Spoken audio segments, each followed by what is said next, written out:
आज लोकशाहीचा उत्सव म्हणजे मतदानाचा दिवस आहे। आज मुंबईकर ठरवणार आहे की मुंबई महानगरपालिकेवर नेमका कोणाचा झेंडा फडकणार। किशोरी पेडणेकर आपल्याकडे आपल्याबरोबर आहेत, माजी महापौर राहिलेले आहेत आणि यावेळेला निवडणुकीच्या रिंगणात त्या सुद्धा उभ्या आहेत। आता त्यांचं मतदान खरं तर दुसऱ्या उमेदवारासाठी त्यांनी केलेलं आहे, पण तरी सुद्धा त्यांच्याकडून जाणून घेऊया। किशोरीताई, आज मतदान आहे, यावेळची निवडणूक निर्णायक आहे, यावेळची निवडणूक मराठी माणसाच्या अस्तित्वासाठी आहे असं सातत्याने म्हटलं जात आहे। आपली काय प्रतिक्रिया आहे आणि मतदारांना आपण काय आवाहन करणार?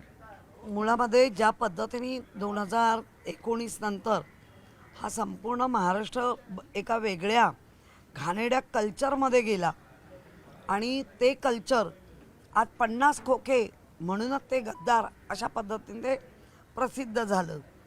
पण निवडणुकीला विलंब, खरं 2022लाच ही निवडणूक व्हायला पाहिजे होती, पण ती 22 पूर्ण गेला, 23, 24, 25 म्हणजे पावणे 4 वर्ष ही महानगरपालिकेची निवडणूक प्रशासनाच्या हातात होती।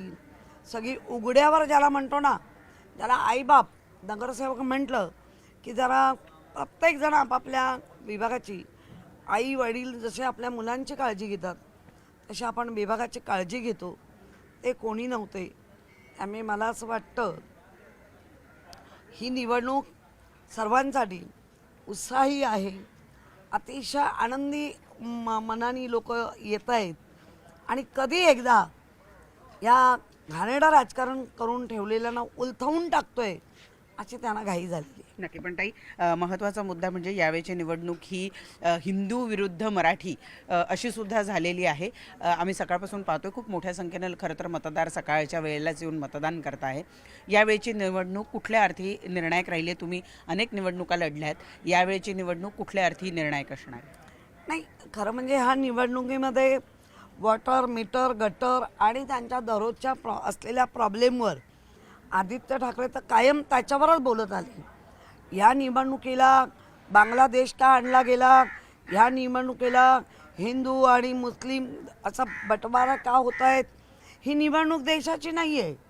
पण देशाला जर मुंबईला कुठे वेगळीकडे न्यायचं असेल आणि देश पातळीवरनं ह्या गोष्टी होत असतील तर मुंबईकर हुशार आहे। मुंबईकर मुंबईचं चांगलं जतन करतील आणि उद्धव बाळासाहेब ठाकरे, राजसाहेब ठाकरे यांच्या हातामध्ये मुंबई सुपूर्द करतील। काल एक नवीनच मुद्दा आला, तो म्हणजे पाडू या यंत्राचा।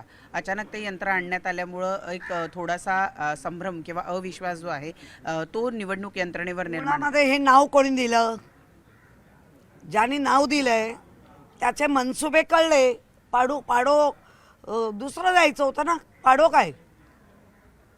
याचा अर्थ यांचा सगळं ठरलेलं आहे, तरी पण लोक ते उलथवून टाकतील आणि चांगलं प्रशासन उद्धव बाळासाहेब ठाकरेंनी बाळासाहेबांनी जे चालवलं आहे ते प्रशासन परत आणलं। एक शेवटचा प्रश्न की भगवा गाड ही संकल्पना यावेळेला उद्धव बाळासाहेब ठाकरे पक्ष आणि मनसे यांच्याकडनं राबवली जाणार आहे। दुबार मतदारांना धडा शिकवण्यासाठी किंवा दुबार मतदार होऊ नये यासाठी म्हणून ही यंत्रणा आणण्यात आलेली आहे। परंतु अमित साटम असं म्हणतायत की समजा अशा पद्धतीनं जर कायदा सुव्यवस्थेचा प्रश्न निर्माण झाला तर कारवाई करू। अमितला म्हणावं, आधी जरा तू स्वतः नीट बोल, कारवाई करू। मग जिथे पैसे सापडले तुमच्यात लोकांचे, ज्यांना मारलं, कोयते घेऊन फिरतायत, बाकी काय करतायत, तेव्हा तोंड काय शिवलेलं असतं? कारवाई करू करा, पण दुबार सापडला तर भगवा गाड सोडणारच नाही।